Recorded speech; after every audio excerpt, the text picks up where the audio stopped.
Hello and welcome to Resume Before and After, where we look at common resume mistakes and how to fix them. Today, we're discussing resumes that show an unstable work history.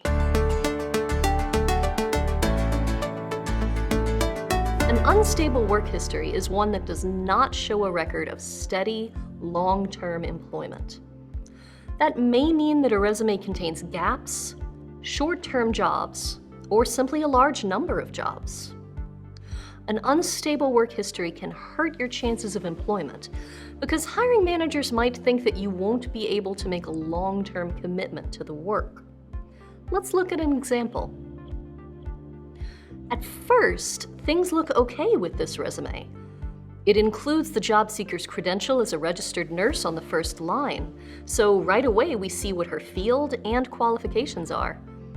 There's a critical skills and experience section, which includes some of her relevant skills and accomplishments.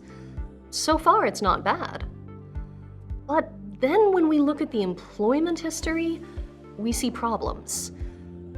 The employment history is huge. There are a total of 24 jobs on this resume. That's simply too many jobs. It looks very unstable, as if this job seeker has had trouble finding steady work. The problem grows when we examine these dates of employment. Many of these are very short term.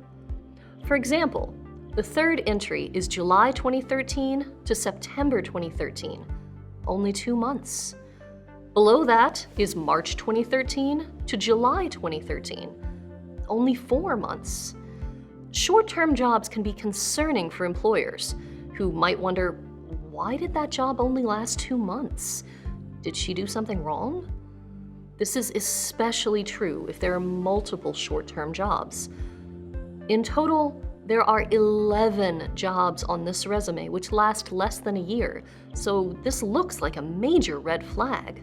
We discussed this with the job seeker, who explained that much of her work has been as a home health nurse for hospice patients. In each of those cases, the job ended when the patient died, which sadly tends to happen quickly to hospice patients. So there is an innocent explanation for these short-term jobs, but it doesn't look innocent on the resume. We need a different approach here. There is another problem with the dates.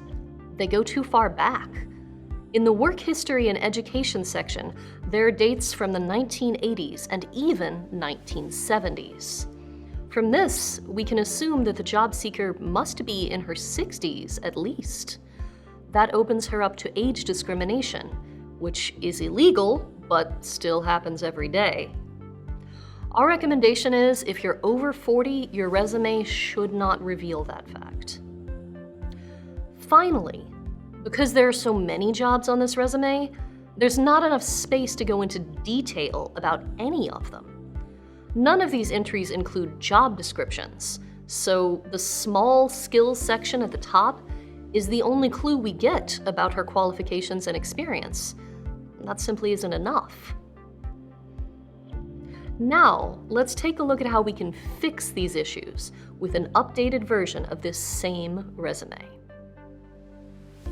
Our first strategy was to completely cut out all of the short-term jobs which lasted less than a year.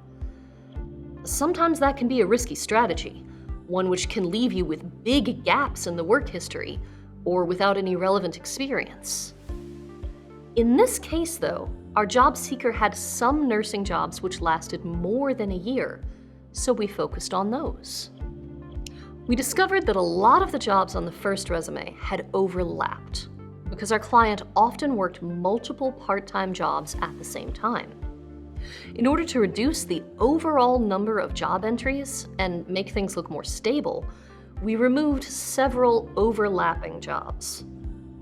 For example, between 2008 and 2012, there was one long-term job at Caduceus, with 4 short-term jobs in that same time period.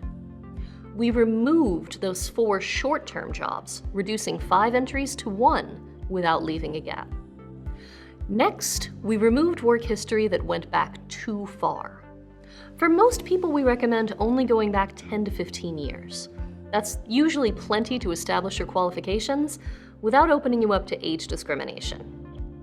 In this case, we went as far back as 2008 because we wanted to highlight the stable 4-year position at Caduceus. But every job entry from the 90s and 80s was completely cut. And for the education section, we removed all dates.